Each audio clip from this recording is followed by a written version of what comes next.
नमस्कार बच्चों, कैसे हैं आप लोग। मैं उम्मीद करता हूँ आप अच्छे होंगे। बच्चों, हम लोग इंटीग्रेशन पढ़ रहे थे। इंडेफिनिट इंटीग्रेशन हमने कंप्लीट कर लिया था। अब उसके बाद हमें डेफिनेट इंटीग्रेशन पढ़ना है। क्लियर है बच्चों। तो सबसे पहले तो यही हमें डिफरेंस मालूम होना चाहिए कि इंडेफिनिट और डेफिनेट में बेसिक डिफरेंस क्या है, तभी हम आगे बढ़ेंगे। देखिए बच्चों, बहुत सिंपल सी चीज है। इनडेफिनिट यानी कि मतलब अनबाउंडेड। इनडेफिनिट मीन्स अनबाउंडेड और डेफिनेट मीन्स फिक्स, पर्टिकुलर। मतलब समझ रहे हो। इनडेफिनिट मीन्स अनबाउंडेड और डेफिनेट मीन्स पर्टिकुलर, फिक्स। बोल नहीं देते आम भाषा में। जनरली क्या कहते हैं, यार यस, इसकी कोई ना कोई डेफिनेट वैल्यू आनी चाहिए। तो डेफिनेट वैल्यू आनी चाहिए मीन्स इसकी कोई फिक्स नंबर, फिक्स क्वांटिटी है। और कई बार जैसे कि नहीं आ रही तो इनडेफिनिट है, इसका कुछ नहीं कह सकते। बस ये जो सिंपल बोलचाल की भाषा है ना, कोई बेसिक डिफरेंस भी है। अगर मैं आपको वैसे मैथमेटिकल लैंग्वेज में सिखाऊं, बच्चों दिखाऊं, तो आप एक ढंग से जरा देखना। यस, पहली बात तो ये आपको पता होना चाहिए कि ये जो डेफिनेट या इनडेफिनेट इंटीग्रेशन हम पढ़ रहे हैं, बेसिकली ये है क्या। ये तो हमने पढ़ ही लिया था कि जो हमारा इंटीग्रेशन है वो डिफरेंशिएशन का इनवर्स प्रोसेस है, ये तो पढ़ा। अब आप इनडेफिनेट इंटीग्रेशन में आपने एक कर्व पढ़े हैं, उनके आपने इंटीग्रेशन निकालो। अब जरा डेफिनेट इंटीग्रेशन में आइए। क्या करा, मैंने एक कर्व ले लिया, ये हमारा बाई एक्सिस है, ये एक्स एक्सिस है, ये कर्व ले लिया मैंने y = fx। ठीक है बच्चों।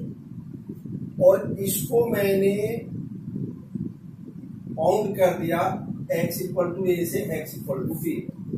कहाँ बाउंड कर दिया बच्चों, x = a से x = b। इसको मैंने बाउंड कर दिया। ठीक। अब मुझे इसकी वैल्यू चाहिए बेसिकली, तो कैसे निकालूं मैं इसकी वैल्यू। देखिए बहुत सिंपल है बच्चों। मैं इन दोनों ऑर्डिनेट x = a और x = b के बीच एक कोई स्ट्रिप ले लेता हूं, छोटी सी, जिसकी चौड़ाई dx है। अब ये तो इसकी चौड़ाई हो गई ना बच्चों, dx। और ऊंचाई कितनी होगी, ऊंचाई कितनी होती, बाई का मतलब यहाँ क्या है, fx। तो ऊंचाई कितनी हो गई बच्चों, जल्दी बोलो। ऊंचाई हो गई fx और चौड़ाई कितनी हो गई, dx। बच्चों ये जो लंबाई इनटू चौड़ाई, ऊंचाई जिसको मैं कह रहा हूं एक ढंग से लंबाई मान लो, और dx क्या हो गई, इसकी चौड़ाई हो गई। तो लंबाई इनटू चौड़ाई किस चीज को रिप्रेजेंट करता है, area of a rectangle, area of A rectangular figure, या एरिया ऑफ ए स्ट्रिप। अगर मैं यहाँ की बात करूं तो ये तो एक स्ट्रिप की फॉर्म है, बट है ये रेक्टेंगुलर ही। तो हम ये कह सकते हैं कि ये एक रेक्टेंगुलर फिगर के एरिया को रिप्रेजेंट करें। तो ये fx × dx, ये बेसिकली क्या हुआ, इस स्ट्रिप का एरिया आ गया इसका। लेकिन भाई मुझे सिर्फ स्ट्रिप का एरिया नहीं चाहिए, मुझे तो पूरा एरिया चाहिए, यहां से लेके यहां तक। आप मेरी समझ रहे हो। तो अगर मैं इस स्ट्रिप के एरिया को a से b में इंटीग्रेट कर देता हूं, तो that is the area of A curve, जिसको मैं सेट कर रहा हूं। This is the area of A curve, या कह दीजिए under curve x axis and the ordinate x = a to x = b। ये जो कवर्ड एरिया जिसको सेट किया मैंने, इस एरिया को definite integration a to b fx dx कहेंगे। बात क्लियर हुई या नहीं। अगर यहीं पर ऐसा सीन बनता, ये फिगर होती, यानी कि इसको मैं दो हिस्सों में a से b में बाउंड नहीं करूं, ए से बी में इसको मैं रेस्ट्रिक्ट नहीं करूं तो क्या बनेगा ये integration f x d x, this is called indefinite integration. ये बेसिक डिफरेंस समझिए दोनों, this is indefinite and this is definite. यानी कि जो बिना लिमिट यूज किए हुए आपने इंटीग्रेशन किया है वो आपका इंडेफिनिट इंटीग्रेशन, अनबाउंडेड कर्व था वो, और जो लिमिट लेके आपने जिसकी लिमिट रख दी है, तय कर दिया है, उसको फिक्स कर दिया है, that are called definite integration. Clear है बच्चों? और ये जो a to b f x d x हम एरिया निकालते हैं, basically this is called fundamental theorem of calculus. हम इसको कैलकुलस की फंडामेंटल थ्योरम भी कह देते हैं। बच्चों आप लोगों ने अलजेब्रा में अगर पढ़ा हो, ध्यान हो, फंडामेंटल थ्योरम ऑफ अलजेब्रा हमने क्या पढ़ा था? A function which is of the form of a0 x की power n plus a1 x की power n minus 1 plus a2 x की power n minus 2 that plus last में an equal to 0, that are called fundamental theorem of algebra. यानी कि ऐसा कह दीजिए कि जो n डिग्री का पॉलिनोमियल फंक्शन होता है, n डिग्री का polynomial function is called fundamental theorem of algebra. और कैलकुलस की फंडामेंटल थ्योरम क्या है बच्चों? A to b f x d x. तो फिर दोबारा से आप मतलब समझ लीजिए डेफिनेट इंटीग्रेशन। डेफिनेट इंटीग्रेशन का मतलब है बाउंडेड कर्व, जिसको आपने बाउंड कर दिया है। एक ढंग से आप बच्चों इसका एक डेफिनेट इंटीग्रेशन का एक एग्जाम्पल और बताऊं। किसी ने क्वेश्चन मुझसे पूछा था, क्या देखना जरा, जैसे ये कोई एक सिलेंडर है, सिलेंड्रिकल टैंक है,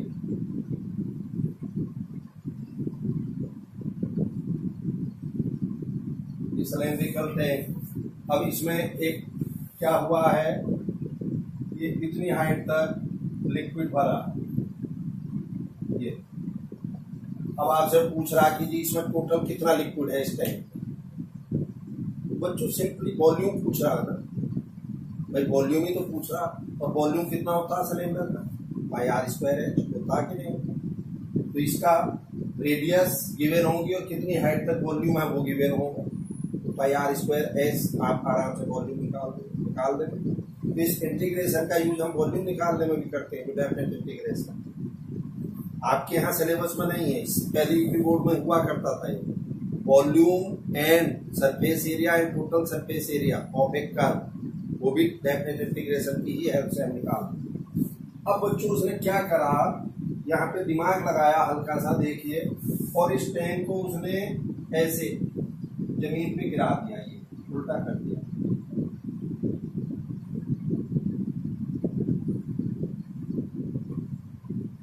ये तो अब इस टैंक को जब जमीन पे गिराएंगे तो ऑब्वियस है जो लिक्विड का लेवल है वो ऐसे हो जाएगा। अब किस हाइट तक होगा अब हमें नहीं मालूम, बट वॉल्यूम तो अभी भी निकालना। आप जब सोचिए भाई, अब हमें क्या पता किस हाइट तक जाएगा। मान लीजिए यहाँ इतना ही था, ये 2 फीट ऊंचाई तक ही वॉल्यूम का, तो हो सकता है नीचे से 1 फीट पे रह जाए, आधे फीट पे रह जाए, लेकिन मुझे ये पता है कि इसकी हाइट मालूम है। टोटल मान लीजिए 10 थी यहाँ से लेके यहाँ तक, और 2 मीटर तक, 2 फीट तक आपका लिक्विड भरा हुआ था, तो लिक्विड भी हमने निकाल लिया, टोटल हाइट भी हमें सिलेंडर की पता थी और रेडियस को पता है ही। तो अब क्या करेंगे बच्चों ऐसे केस में, हम ये हमारी हाइट, ये हम x इक्वल टू 0 लेंगे और ये x इक्वल टू पहले लेंगे जो हमने टैंक हाइट में रखी। जल्दी बोलो। और ये एक स्ट्रिप ले ली हमने,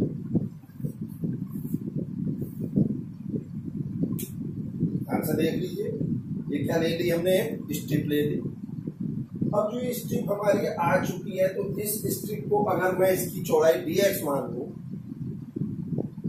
तो dx into Y equal to F X हमारा गिवन है, यानी कि y की वैल्यू गिवन है, तो F X into D X, और 0 से 10 में आप उसको क्या करेंगे, इंटीग्रेट कर देंगे। ये तो वर्क करेंगे। अब आप सोच रहे होंगे यार ये हाइट तो यहाँ पे हमें मिल ही नहीं रही, जब बच्चों आप सिलेंडर को उल्टा करेंगे, जब सिलेंडर को आप उल्टा करेंगे तो आप उसकी हाइट, क्योंकि सिलेंडर जो है वो ट्रांसपेरेंट है, सिलेंडर कैसा है, ट्रांसपेरेंट है, उसकी हाइट हमें दिखाई दे रही है।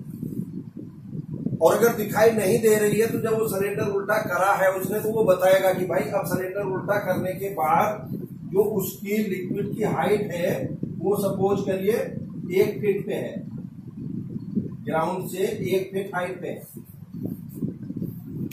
तो आपने चौड़ाई कितनी दी थी, dx, हाइट कितनी हो गई 1, तो 1 इंटू dx, और 0 से 10 में आप उसको इंटीग्रेट कर दीजिए तो आपको उस सिलेंडर का वॉल्यूम मिल जाएगा। अब आप सोच रहे होंगे कि सब जब हाइट भी गिवन है और बाय द वे मान लीजिए हमें लेंथ भी मालूम है 0 से 10, तो हम तो वैसे निकाल लेंगे। तो बताना जरा कैसे निकाल लोगे, तो कैसे निकाल लोगे। मैं आपके ऊपर क्वेश्चन छोड़ता हूं, आप मुझसे व्हाट्सएप के द्वारा जैसे पूछ लेना। क्वेश्चन मेरा ये है कि मुझे किसी एक इंडस्ट्री वाले पर्सन ने पूछा था, और जब फर्स्ट टाइम उसने पूछा तो मुझे भी सोचने पे मजबूर हो गया मैं कैसे करूं। लेकिन चूंकि मैंने इंडस्ट्री में भी काम कर रखा है, मैं इंजीनियर भी हूं, थोड़ा सा मैंने दिमाग उधर से लगाया। उसके बाद जब मैं अपने मैथमेटिक्स में आया, क्योंकि वहां पे भी बच्चों इंडस्ट्री में भी डिजाइनिंग वर्क चलते हैं, तो वो डिजाइनिंग वर्क क्या है, टोटली मैथमेटिक्स बेस्ड। आपने देखा होगा जो बच्चे आईआईटी की तैयारी कर रहे होते हैं उनमें आईआईटी के प्रिपरेशन में सबसे इम्पोर्टेंट मैथ को ज्यादा वेटेज क्यों दिया जाता है, क्योंकि मैथ आपको होल लाइफ आपके आगे काम आना।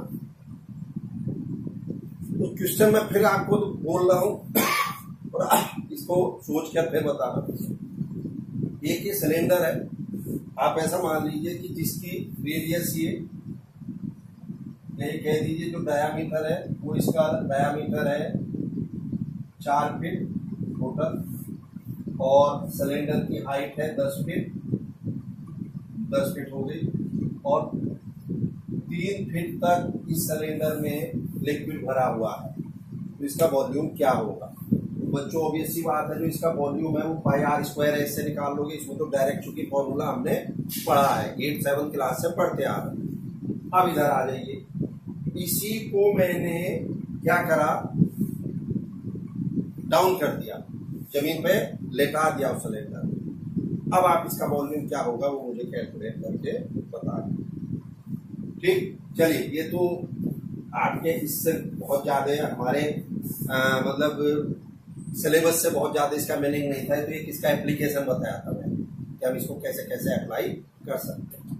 आइए बच्चों, क्या हुआ है यहाँ पे, a to b fx, यानी कि this is called definite integration, यानी कि this represent the area. Definite integration किसको रिप्रेजेंट कर रहा है, area under the curve y equal to fx and the ordinate x equal to a to x equal to b। अब बच्चों इससे related problem हम सॉल्व कैसे करेंगे, तो इसको सॉल्व करने के 2 तरीके हैं। एक तो ये कि हम डायरेक्टली फंडामेंटल थ्योरम अप्लाई करेंगे, और एक है इसका सब्स्टिट्यूशन मेथड। आपके यहाँ एनसीईआरटी में 2 एक्सरसाइज है, एक एक्सरसाइज है 7.9 और एक है 7.10।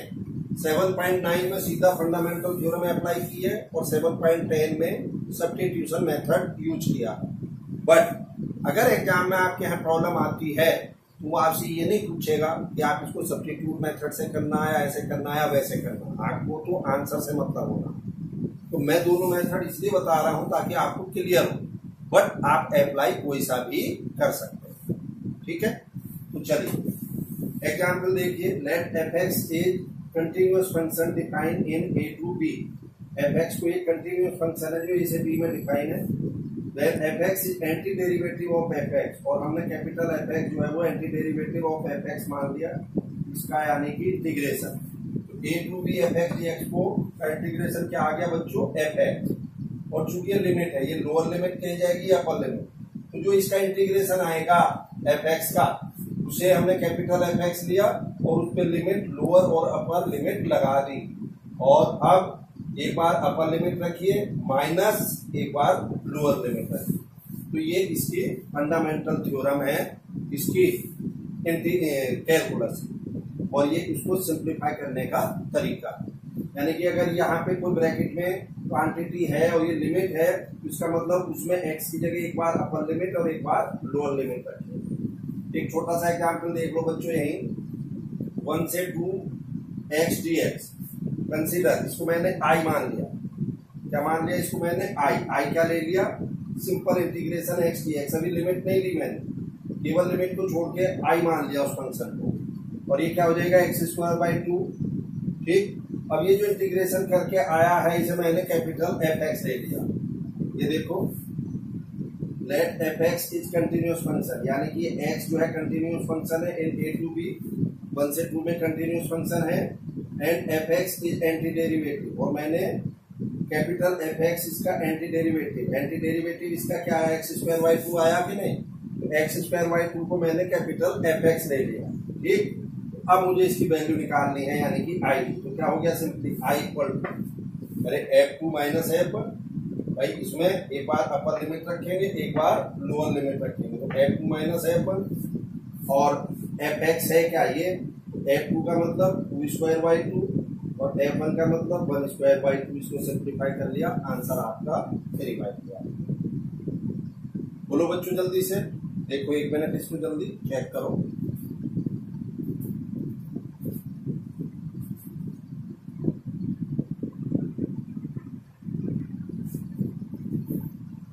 चलिए जी देखिएगा, यस एक एग्जाम्पल और देखो। इंटीग्रेशन निकालना हमें 1 से 2 2x/1 + x² dx। तो चलिए बच्चों, पहला मैंने कंसीडर कर लिया इनडेफिनिट इंटीग्रेशन की वैल्यू निकालना चाह रहा हूं मैं पहले, यानी कि इंटीग्रेशन 2x/1 + x² dx। चलिए कैसे करेंगे इस इनडेफिनिट इंटीग्रेशन को? अब 1 + x² को t पुट करिए, 2x dx = dt। बोलो बच्चों, तो फंक्शन क्या हो गया? dt/t, यानी कि log t, और अब इस t की वैल्यू को उठा के यहाँ रखिए, तो log 1 + x²।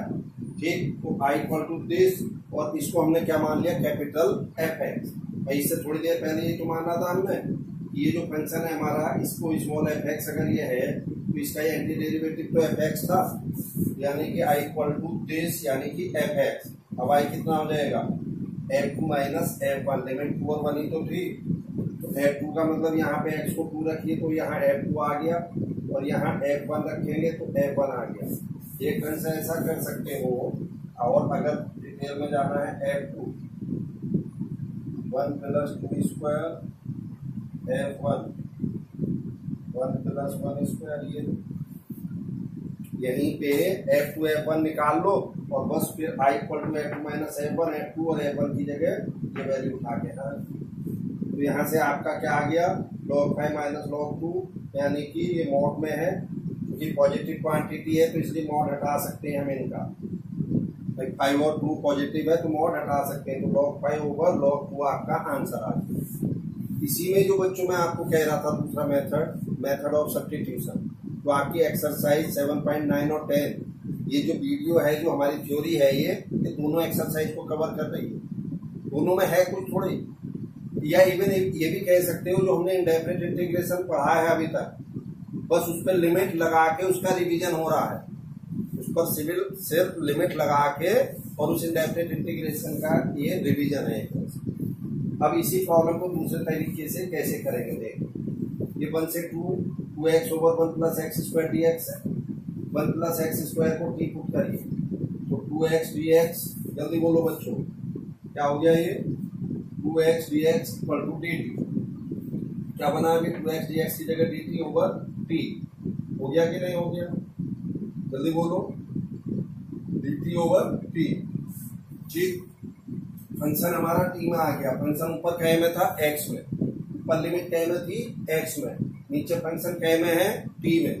तो अब लिमिट को भी t में ही कर दीजिए। कैसे साहब? चलिए 1 + x² t है। देखिए when x = 1, यानी कि x की जब लोअर लिमिट है तो t कितना हो जाएगा? यहाँ से 1 + 1² यानी कि 2।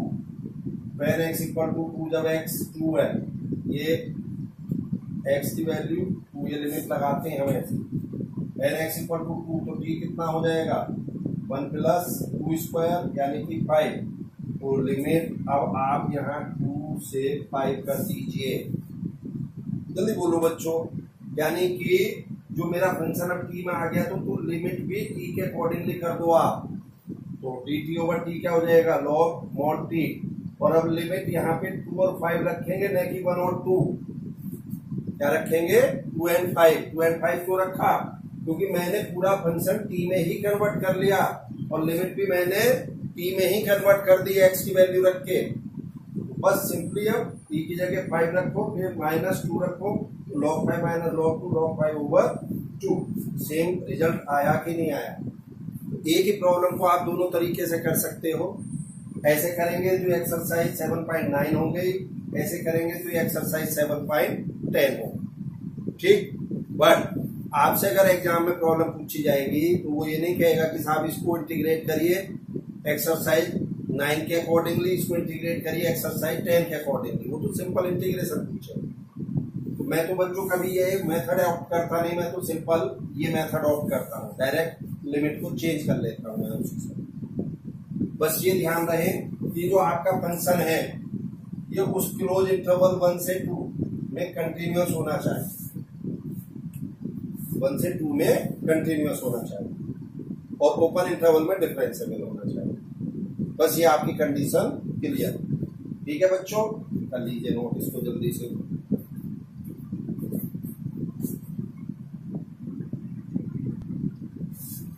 चलिए बच्चों देखिए नेक्स्ट प्रॉब्लम, ये एनसीईआरटी की है, 7.9 की डिस्कशन चल रहा है। 7.9 में ये एग्जाम्पल है और ये एक्सरसाइज का 50 नंबर है। चलिए देखिए example, 4 to 9 root X over 30 minus X power 3/2 का होल स्क्वायर dx। तो क्या करना चाहिए मुझे, यहाँ पे 30 माइनस एक्स पावर 3/2 को टी पुट कर लो। ठीक, तो क्या बन जाएगा, -3/2 एक्स की पावर हाफ dx dt। तो रूट एक्स dx कितना हो गया, -2/3 dt।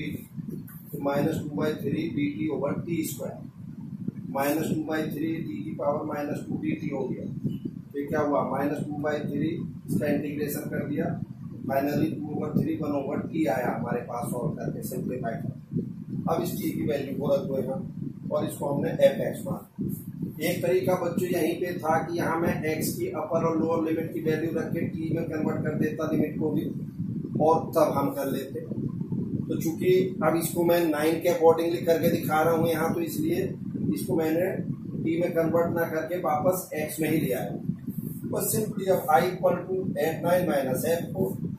अब यहाँ पे क्या करेंगे, x की जगह एक बार 9 रख देंगे, एक बार 4 रख देंगे। तो 9 की पावर 3/2 कितना हो जाएगा बच्चों, भाई 3 का स्क्वायर 3/2, 3 का स्क्वायर 3/2, उसे 2 गया तो 3³ यानी कि 27 आया कि नहीं। ऐसे 4 की पावर 3/2 कितना हो जाएगा, 8 हो जाएगा। सिंप्लीफाई कर लेना, आंसर 19/99। नेक्स्ट देखिए इसी का 50 नंबर, x e की पावर x² dx। तो क्या करा हमने यहाँ पे, फिर वही इंटीग्रेशन इंडेफिनिट पहले ले लिया, x² को t पुट करके 2x dx dt। तो हाफ e की पावर t dt, तो हाफ e की पावर t आ जाएगा, e की पावर t का इंटीग्रेशन और t की वैल्यू रख दो, यानी कि हाफ e की पावर x²। तरीका इसका भी यहीं पे था, x को यहाँ लोअर लिमिट रखते तो t की वैल्यू लोअर आ जाती, x की अपर लिमिट रखते t की अपर वैल्यू आ जाती, और यहीं पे सीधे लिमिट रख देते हैं। ठीक, यानी कि x में कन्वर्ट करने की जरूरत नहीं। अब x में कर लिया है तो ठीक है, इसे f(x) में y = कितना हो गया, अपर लिमिट यानी कि f1 माइनस f0। यहाँ x को एक बार 1 रख दो, एक बार 0 रख दो, तो आंसर क्या हो गया, 1/2 e - 1।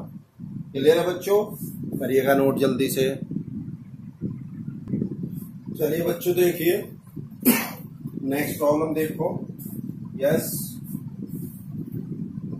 ये है आपकी प्रॉब्लम नंबर 16। कौन सी है बच्चों, 16 एनसीईआरटी 7.9। ठीक है जी, क्या है problem, 5x² over x² + 4x + 3। अगर बच्चों ये लिमिट नहीं है तो इस टाइप की, तो इससे बड़ी बड़ी प्रॉब्लम हम पीछे इंडेफिनिट इंटीग्रेशन में करके आ चुके। बस केवल यही तो होगी, अब लिमिट लगा के आपको दिखाना, बाकी कुछ नहीं, यानी कि अब रिजल्ट हमें फाइनाइट लाना है। तो आइए 5x² को पहले इससे डिवाइड करिए, क्योंकि ऊपर और नीचे कांस्टेंट आपका सेम, सॉरी ऊपर और नीचे की पावर सेम है, तो पहले ऊपर की पावर कम करेंगे, यानी कि फंक्शन को प्रॉपर रेशनल बनाएंगे। तो ऐसा डिवाइड करके क्या आ गया मेरे पास figure 5 minus 20x plus 15 over x square plus 4x plus 3, यानी कि इसका इंटीग्रेशन करना है, मतलब इसका इंटीग्रेशन करना है। और इसको कैसे करें, इसको करने के दो तरीके हैं। एक तो बच्चों तरीका है p x plus q over a x square plus b x plus c की फॉर्म है ये, वापस इंडेफिनिट इंटीग्रेशन में जाओ, p x plus q over a x square plus b x plus c पढ़ी थी हमने। दूसरा मेथड ये है भैया इसके पार्शियल फ्रैक्शन करके इस डिनोमिनेटर के फैक्टर कर लिए हमने, यानी कि दिस इक्वल टू दिस। अब इसको पार्शियल फ्रैक्शन करके इस प्रोडक्ट को सम और डिफरेंस में ब्रेक कर लो, दूसरा मेथड ये। तो चलिए मैंने अब इसको यही करा, पार्शियल फ्रैक्शन करें, let this equal to A over this B over this, तो ये तो नीचे का इन सब लेके कैंसिल हो जाएगा, a x plus 3 b x plus 1, यहाँ से सिंप्लीफाई करके ए और बी की वैल्यू आ गई -5/2 45/2।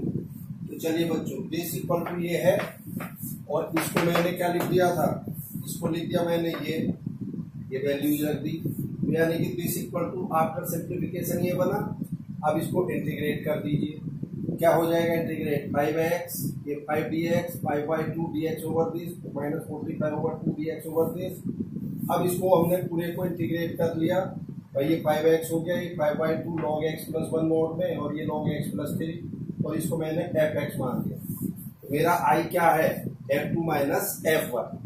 बच्चों सिंपल, एक बार पूरे में 2 रख दो, एक बार पूरे में 1 रख दो, और 2 में से f1 सब्ट्रैक्ट कर दो, सिंप्लीफाई कर लीजिए, आपका रिजल्ट आपके सामने।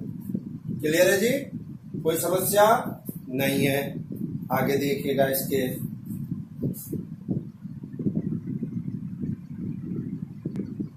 चलिए बच्चों देखिएगा, यस प्रॉब्लम है आपकी 18, लिमिट है 0 से pi sine square x by 2 minus cos square x by 2 dx। तो इस फॉर्मूले को, इसको आइडेंटिटी को देख के अगर आपको कोई ध्यान आ रहा हो तो मिनट से पहले प्रॉब्लम हो जाएगी, नहीं ध्यान आ रहा तो आप चक्कर काटते रहो। क्या ध्यान आ रहा है, मैंने माइनस बाहर करा, cos square x by 2 minus sine square x by 2, और ये क्वांटिटी क्या बच्चों cos x नहीं होगी क्या, cos x का फॉर्मूला नहीं है ये, अरे cos 2x क्या होता है, cos square x minus sine square x, cos 2x ही तो होता, तो cos x क्या हो जाएगा, cos square x by 2 minus sine square x by 2। यही अगर मान लीजिए एंगल 4 होता नीचे, तो ये cos x बाई 2 लिख देते सिंपल। तो 0 से पाई बाहर माइनस है ये, तो सिंपली अब पहले लेफ्ट को कैलकुलेट कर लो, let i equal to minus cos x dx। अब बिना लिमिट के पहले करते हैं, तो माइनस बाहर रहिए, cos का क्या होता है sin x, इसको मैंने fx मान लिया, तो i इक्वल टू कितना हो गया f pi minus f0, limit देख रहे हो, माइनस तो बाहर रही। अब यहाँ x की जगह एक बार पाई रख दो, माइनस एक बार 0 रख दो, तो 0 minus 0 answer finally 0, simple. Problem number 20 देखिए बच्चों, इंटीग्रेशन 0 से 1 x e की power x plus sine pi x by 4 dx। दोनों को अलग अलग कर लो और पहले इंडेफिनिट इंटीग्रेशन की वैल्यू निकाल लो। इसमें बाई पार्ट्स लगाएंगे, ये फर्स्ट फंक्शन ये सेकंड फंक्शन, तो first into integration of second minus first का डिफरेंशिएशन, सेकंड का इंटीग्रेशन e की पावर x से होगा, और इधर ये cos pi by pi x by 4 का सॉरी साइन का integration cos pi x by 4 minus में हो जाएगा ओवर x का कोएफिशिएंट पाई बाई 4 है, तो ओवर पाई बाई 4 भी तो करेंगे, या पाई x बाई 4 को टी पुट कर लो एक बार, पहले इसको सिंपल आइडेंटिटी में कन्वर्ट कर लो। तो बच्चों ये आ गया x e की पावर x माइनस e की power x minus 4 over pi cos pi x by 4, और इसको मैंने fx मान, यानी कि i equal to this means fx। तो i क्या हो गया f1 माइनस f0 तो होगा बच्चों, ठीक है। अब एक बार पूरे में 1 रख दो, और एक बार माइनस साइन लगा के 0 रख दो। तो चलिए जब 1 रखेंगे तो 1 इंटू e की पावर 1 माइनस e की power 1 minus 4 over pi cos pi over 4, अब माइनस फिर यहाँ पे 0, ये माइनस होगा तो ये प्लस हो जाएगा, e की पावर 0 ये भी प्लस हो जाएगा क्योंकि बाहर माइनस आएगा ना, 4 over pi cos pi over 4 into x की पावर 0। ये क्या बना e minus e minus 4 over pi cos pi by 4 1 over root 2, ये हो गया 0, e की पावर 0 ये हो गया 1 प्लस 4 ओवर पाई cos 0 कितना होता है 1, रिजल्ट क्या आया मेरा 1 प्लस 4/5 माइनस 4/√2π। अब बच्चों इसको कुछ बच्चे क्या करते हैं यहीं पे छोड़ देंगे, बट मेरा कहना ये है कि कभी भी डिनोमिनेटर में इरेशनल पोर्शन नहीं छोड़ना चाहिए। हमेशा ध्यान रखना मैथमेटिक्स में डिनोमिनेटर में इरेशनल फंक्शन, इरेशनल पोर्शन या आपका इमेजिनरी पोर्शन नहीं होना चाहिए, वो ऑलवेज ऊपर होना चाहिए। तो ठीक है, इस 4 को क्या लिख दूंगा मैं 2 × 2, एक 2√2 से कैंसिल होकर 2√2/5। अब इसमें 1/5 कॉमन लेके ये आपका आंसर आ गया। क्लियर है बच्चों? तो इस ढंग से आप 7.9 एक्सरसाइज को कंप्लीट कर सकते हैं। ठीक, दूसरा मेथड वही सब्स्टिट्यूशन है कि हम लिमिट को वहीं पे कन्वर्ट कर लें। वो मेथड ज्यादा इजी रहता है, इससे थोड़ा लेंथी मेथड है, भारी तो ये भी नहीं है, लेकिन हम क्यों अपना माथा पच्ची करें, क्यों इसमें इतना दिमाग लगाएं जब उतना ऐसा का ही नहीं। तो अब जो अगली एक्सरसाइज मैं आपको करके दिखा रहा हूँ 10 वाली, वैसे ही आप 9 वाली एक्सरसाइज को भी कर सकते हो, इसमें कोई रेस्ट्रिक्शन नहीं है। बस उसने 2 मेथड अलग अलग बताए, जो आपको अच्छा लगे वो आप ऑप्ट कर सकते हो। क्लियर है? तो करिए नोट, नेक्स्ट एक्सरसाइज बता रहा हूं मैं। चलिए बच्चों देखिए नेक्स्ट, ये है एक्सरसाइज 7.10 का एग्जाम्पल 28। 5x की पावर 4 √x की पावर 5 + 1 dx। अगर इस पर लिमिट नहीं होती तो बच्चों ये इंडेफिनिट इंटीग्रेशन की थर्ड क्लास प्रॉब्लम में काउंट होती। बताओ क्या है इसमें? पूरा इंडेफिनिट सीखने के बाद इसमें कुछ भी नहीं बचता। सिंपल, x की पावर 5 + 1 को t पुट करो, 5x की पावर 4 dx dt। अब ये क्या बन गया? 5x की पावर 4 dx dt बन गया, और ये हो गया √t। अब लिमिट x की बजाय t में कन्वर्ट कर दो। चलिए x की लोअर लिमिट रखिए यहाँ पे, तो t क्या हो जाएगा? -1 की पावर 5 + 1 यानी कि 0। अब x की अपर लिमिट रखिए यहाँ पे 1, तो 1 की पावर 5 + 1 यानी कि 2। तो सिंपल, अब जो मेरी प्रॉब्लम है वो 0 से 2√t dt बन गई, यानी कि ऐसा समझ लो मेरी ये प्रॉब्लम तो हो गई खत्म। क्यों हो गई? क्योंकि मैंने सब्स्टिट्यूट करके x को t में कन्वर्ट कर दिया और लिमिट भी t में ही रख ली, यानी कि मेरा फंक्शन t में आ गया ना। सिंपल, बोलो बच्चों। अब कुछ कहेंगे कि जी t में और x में कोई अंतर नहीं है, अगर ये कोई कंफ्यूजन हो किसी को तो भैया इसको भी दूर करो। इधर देखना, 1 से 2 x dx, 1 से 2 t dt। तो ये क्या होगा? x² by 2 t² by 2 क्या हुआ? 2² by 2 -1² by 2। इसमें कोई अंतर है क्या? अरे सेम क्वांटिटी है या नहीं है?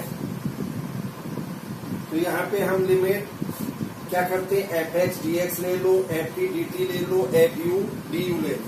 ये बेसिकली फंक्शन पर डिपेंड करती वैल्यू, x पे डिपेंड नहीं करती। यहाँ जो ये वैल्यू है लिमिट की, किस पर डिपेंड करेगी? फंक्शन पे डिपेंड करेगी। ठीक है कि नहीं? तो आ जाइए साहब, अब मैं इसे हटा दे रहा हूँ।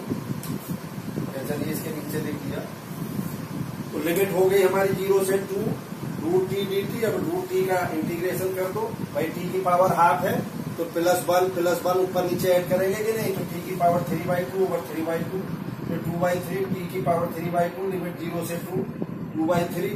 अब यहाँ t की जगह 2 रख दीजिए, 2 की पावर 3/2 -0, तो 2 की पावर 3/2 यानी कि 2 की पावर 3 8 की पावर हाफ यानी कि √8, तो 2√2 हो गया कि नहीं? तो फाइनली आंसर 4√2/3। अब आइए प्रॉब्लम नंबर 2। लिमिट है 0 से π/2 √sin 5 cos की पावर 5 d5। अब यहाँ हमें विचार करना है बेसिकली सब्स्टिट्यूशन। ऐसे ही नहीं आंख बंद कर अंधे होकर दीवार में सर मारे। अरे यार ठीक है, डेफिनेट इंटीग्रेशन है वो तो बाद में, पहले इंटीग्रेशन तो कर लो उसका। इंटीग्रेशन करोगे तभी तो बाद में उसको लिमिट रखकर डेफिनेट में कन्वर्ट करोगे, नहीं तो फिर नॉर्मल जैसे प्रॉब्लम इंडेफिनिट। देखिए मैंने आपसे क्या कहा, जो हमने इंडेफिनिट इंटीग्रेशन अभी तक पढ़ लिया है, जो पहला चैप्टर, बस उसी चैप्टर को तो रिवाइज करना। अब हमें इंडेफिनिट में भी वही रिवाइज करना, एरिया में भी अगले वही करना, और डिफरेंशियल इक्वेशन में वही करना। इसलिए पहला चैप्टर जिसने बढ़िया से सीख लिया उसे इंटीग्रेशन में कोई समस्या आ ही नहीं सकती है। अब ये मान लो आप। क्या करें साहब, मैंने क्या करा, इस cos की पावर 5 फाइव को cos की पावर 4 5 इंटू cos 5 d5 लिख दिया। ऐसा इसलिए लिख दिया मैंने, अब चूंकि cos की पावर 4 5 को cos स्क्वायर को हम जानते हैं 1 माइनस साइन स्क्वायर लिख देते हैं, तो cos स्क्वायर की जगह 1 माइनस साइन स्क्वायर 5 और उसका होल स्क्वायर। भाई cos की पावर 4 को हम क्या लिख सकते हैं, cos स्क्वायर 5 का होल स्क्वायर लिख सकते हैं कि नहीं, और इस cos स्क्वायर 5 की जगह 1 माइनस साइन स्क्वायर 5 लिख दिया। अब मेरा काम चुटकी बजा के हो गया। कैसे हो गया, सिंपल यार, साइन 5 को टी पुट करो, cos 5 d5 dt, फिर क्या हो गया dt 1 माइनस टी का होल स्क्वायर रूट टी, और अब लिमिट भी 5 की जगह dt यानी कि t में कन्वर्ट कर दो। कैसे करेंगे, अब यहाँ पे x 5 की लोअर लिमिट रखिए 0, साइन 0 0, लोअर लिमिट आ गई। फिर 5 की अपर लिमिट रखिए pi by 2, sine pi by 2 कितना होता है 1, तो यानी कि t की वैल्यू 1 हो गई। मैंने तो डायरेक्ट रख दी, आप डायरेक्ट नहीं रखनी, आपको ऐसे करके दिखाना जैसे मैंने इससे पहली प्रॉब्लम्स में आपको करके दिखाया।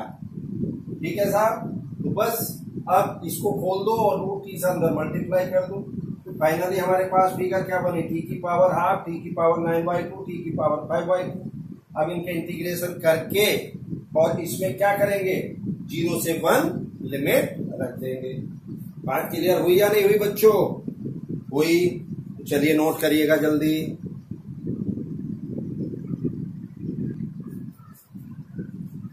चलिए बच्चों देखिए नेक्स्ट 7.10 की प्रॉब्लम नंबर 3। क्या करेंगे हम इसमें, 0 से 1 लिमिट है sine inverse 2x over 1 plus x square dx। तो ये बच्चों हमने इनवर्स ट्रिग्नोमेट्रिकल फंक्शन में ऐसी प्रॉब्लम पढ़ी थी, फिर डिफरेंशिएशन में भी हमने पढ़ी थी, फिर इंडेफिनिट इंटीग्रेशन में भी ऐसी पढ़ी थी, अब डेफिनेट में भी आ गई। तो डेफिनेट में आ क्या गई भाई, इंडेफिनिट डेफिनेट में अंतर सिर्फ लिमिट का ही तो है, कुछ और थोड़ा ही है। फिर तो क्या करें, अब ऐसा सब्स्टिट्यूशन करें जिससे साइन इनवर्स का काम बन जाए। x को tan थीटा पुट करो, तो dx क्या हो गया sec square theta d theta, तो dx की जगह sec square theta d theta. अब यहाँ साइन इनवर्स x की जगह tan theta 2 tan theta over 1 plus tan square theta. ठीक, ऐसा इसलिए करा था बच्चों हमने क्योंकि 2 tan theta over 1 plus tan square theta sine 2 theta होता, क्योंकि बाहर साइन इनवर्स है तो अंदर की क्वांटिटी या तो साइन थीटा बने या cos थीटा बने, सीधी सी बात। तो खैर अब लिमिट देखिए, यहाँ पे x की लिमिट रखिए लोअर 0, तो tan थीटा इक्वल टू 0, तो थीटा की वैल्यू 0 हो गई कि नहीं होगी। अब यहाँ वैल्यू रखिए 1, तो जब हम 1 रखेंगे यहाँ तो tan थीटा इक्वल टू 1, और 1 किसकी होती π/4, तो थीटा π/4 हुआ या नहीं हुआ। तो लिमिट हमारी होगी 0 से π/4 sine inverse 2 theta over 1 plus tan square theta sec square theta d theta, ये बन गया साइन 2 थीटा। तो साइन इनवर्स साइन 2 थीटा क्या हो गया, 2 थीटा इंटू दिस, 2 वहां ले लिया, अंदर बचा theta sec square theta d theta. अब बच्चों इसमें इंटीग्रेशन बाय पार्ट्स लगेगा, सब सीख का है कि नहीं। इसको सेकंड फंक्शन sec स्क्वायर को इसको फर्स्ट, तो फर्स्ट फंक्शन इंटू सेकंड का इंटीग्रेशन sec स्क्वायर का tan हो जाएगा। और यहाँ चूंकि लिमिट है डेफिनेट इंटीग्रेशन है, तो इसलिए इसको ब्रैकेट में लिमिट रख देंगे 0 से π/4, इसकी वैल्यू निकालनी ना इस क्वांटिटी की, माइनस 0 से π/4, थीटा का डिफरेंशिएशन 1, sec स्क्वायर थीटा का tan थीटा d थीटा, 2 बाहर चली रहा है। अब यहाँ वैल्यू रखिए, थीटा की जगह π/4, tan π/4 माइनस, अब थीटा की जगह 0, जब यहाँ 0 हो जाएगा तो इसकी जरूरत ही नहीं है। प्लस प्लस नहीं है, ये बेसिकली माइनस है। tan थीटा का इंटीग्रेशन क्या होता है आप जानते हो, tan थीटा का इंटीग्रेशन log sec थीटा होता है कि नहीं, log sec थीटा, या माइनस log cos थीटा होता है कि नहीं होता, या तो log sec थीटा या माइनस log cos थीटा। तो चूंकि माइनस बाहर है और माइनस इसका मैंने ले लिया log cos में, तो इसलिए ये प्लस हो गया। ठीक, log cos थीटा लिमिट है π/4 से 0। अब सिंपल लिमिट रख दो बस, इसमें तो हमने रखी थी पहले। अब ये log cos π/4 minus log cos 0, तो π/4 log cos π/4 1/√2, और log cos cos 0 होता है 1, और log 1 कितना हो गया 0, 2 को अंदर ले जाओ, तो 2 into π/4 प्लस ट्वाइस log। अब बच्चों ये जो क्वांटिटी है देखिए क्या, ट्वाइस log 1/√2, इसमें प्रॉपर्टी लगाएंगे हम, तो क्या बन जाएगा ये ट्वाइस लॉग 2 की पावर माइनस हाफ। इसे रूट 2 को ऐसा लिख सकता हूं ऊपर ले जाके, और ये क्या बन जाएगा 2 इंटू -1/2 लॉग 2। क्यों? लॉग m की पावर एल्फा को एल्फा लॉग m लिख देते हैं कि नहीं। और ये प्रॉपर्टी 2 से 2 कैंसिल हुआ तो माइनस लॉग 2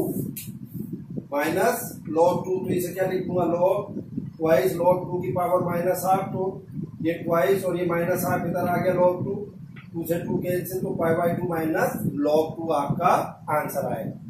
बात बच्चों क्लियर हुई या नहीं हुई? हो गई।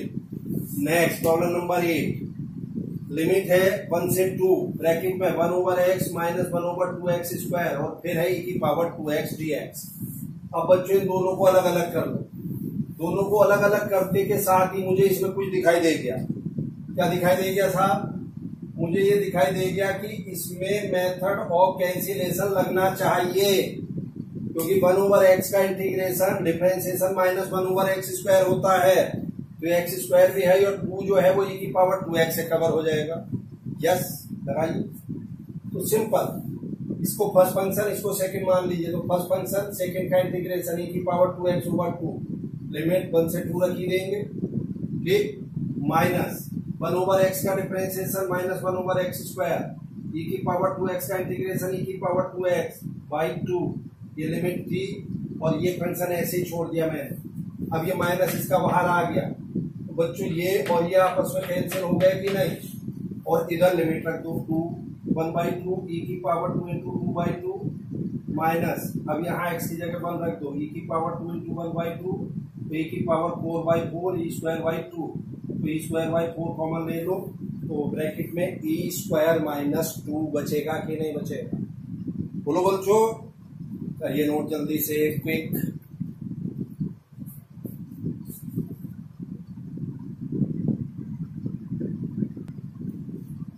चलिएगा बच्चों देखिए नेक्स्ट। यस, प्रॉब्लम नंबर 9, 1/3 से 1 x माइनस x क्यूब की पावर 1/3 ओवर x की पावर 4 dx। बच्चों यहाँ थोड़ा सा दिमाग लगाना। अगर मैं इस प्रॉब्लम को कहूँ तो ये आपकी एनसीईआरटी में है, ये जेईई मेन लेवल की प्रॉब्लम है, आपको कंपटीशन में भी पूछी जाती है कई बार।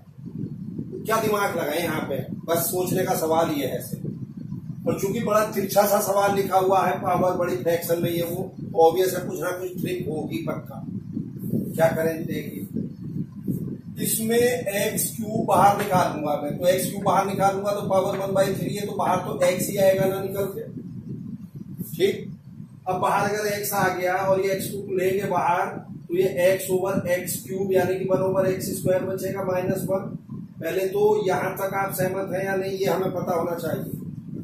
जब ये एक्स क्यूब बाहर निकालूंगा और पावर 1/3 है तो एक्स आया, और जब इसको बाहर निकालूंगा तो एक्स ओवर एक्स क्यूब होगा ना पहले फैक्टर में, 1/x square -1 power 1/3 over x की पावर 4। अब एक एक्स की पावर 4 से कैंसिल होके एक्स क्यूब आ गया, यानी कि अब मेरी प्रॉब्लम वहां से कन्वर्ट होके ये बन गई। और अब थोड़ा सा दिमाग लगा दो, काम बन जाएगा। क्या लगा दो, 1/x स्क्वायर -1 को टी या टी मान लो या टी क्यूब, जो भी मर्जी है, क्योंकि पावर 1/3 इसलिए टी क्यूब ले लिया। ऐसा क्यों करा था खुद देखो। 1/x स्क्वायर का डिफरेंशिएशन -2/x क्यूब, x का dx -1 का ही 0 हो गया 3t स्क्वायर dt, तो dx over x cube equal to -3/2 t square dt। कुछ समझ में आया कि नहीं आया? ऐसा इसलिए करा था क्योंकि ये संख्या हमारी -3/2 t स्क्वायर dt में कन्वर्ट हो गई कि नहीं हो गई। और अब 1/x स्क्वायर -1 की पावर 1/3 यानी कि इसकी जगह t पुट कर दूंगा तो ये t बचेगा कि नहीं यहाँ पे। तो क्या हो गया ये -3/2 t क्यूब dt। अब बच्चों चूंकि यहाँ लिमिट x में थी, अब t में कन्वर्ट करनी है, तो यहाँ x को पहले 1/3 रखो लोअर लिमिट, तो x को 1/3 रखेंगे तो ये ऊपर जाके 9 - 1 8 यानी कि t की वैल्यू 2 आ गई। अब x की जगह 1 रखेंगे तो 1 - 1 यानी कि 0, t की वैल्यू 0, तो लिमिट हमारी 2 से 0 हो गई। तो -3/2 2 से 0 t क्यूब dt। अब इसका डिफरेंशियल इंटीग्रेशन कर दो टी की पावर बाई 4, लिमिट 2 से 0 रख दो, सिंप्लीफाई कर लो, आंसर आपका 6 आ जाएगा। क्या आ जाएगा? 6 आ जाएगा। चलिए 10 number, if F X equal to 0 से x T sine T D T, then F dash X क्या होगा? मतलब एफ एक्स इसके ऊपर, बोलो बच्चों, तो क्या होगा? यही तो पूछ रहा। तो चलिए बहुत सिंपल है, पहले इसको इंटीग्रेट कर लो अंदर वाले को, इसको फर्स्ट फंक्शन, इसको सेकेंड, वही लगा लो बाई पार्ट्स। तो first function t sine t का integration minus cos t minus आ गया लिमिट 0 से एक्स, माइनस टी का इंटीग्रेशन डिफरेंशिएशन 1 और साइन टी का integration minus cos t D t, तो ये माइनस माइनस प्लस हो गया 0 से एक्स कॉस टी डी टी, और ये माइनस बाहर निकाल लिया था बच्चों, मैंने निकाल सकते हैं, कोई समस्या नहीं है। टी कॉस टी 0 से एक्स, अब लिमिट रखिए x cos x minus t की जगह 0 रखिए 0 कॉस 0 प्लस कॉस टी का इंटीग्रेशन साइन टी लिमिट 0 से एक्स, तो ये क्या बचा minus x cos x sine t, यानी कि साइन एक्स माइनस साइन 0, तो एफ एक्स की वैल्यू क्या आ गई हमारी? Minus x cos x plus sign x, minus x cos x plus sine x, ये आया एफ एक्स। अब मुझे चाहिए F dash x, F dash x का मतलब है D by over D x, तो क्या होगा बच्चों? लगा लीजिए first function second function, minus तो है ही साथ, तो first function differentiation of second यानी कि माइनस साइन एक्स, फिर माइनस चूंकि बाहर माइनस था सेकेंड फंक्शन इनटू फर्स्ट का डिफरेंशिएशन, ठीक है कि नहीं? या आपकी मर्जी थी, आप इसे ऐसे भी कर सकते हो, कोई दिक्कत नहीं है, ये चीज और आपकी बढ़ जाएगी। ये लीजिए एक्स कॉस का minus sine x plus cos x into 1 plus this ये था ही, तो अब क्या हो गया माइनस और minus plus, plus x sine x minus cos x plus cos x this, तो बच्चों क्या आ गया? F dash x equal to x sine x. बात समस्या यहां तक क्लियर हुई या नहीं हुई? अब इसी का एक अल्टरनेट मेथड बता रहा हूं, इसको नोट करिए जल्दी से।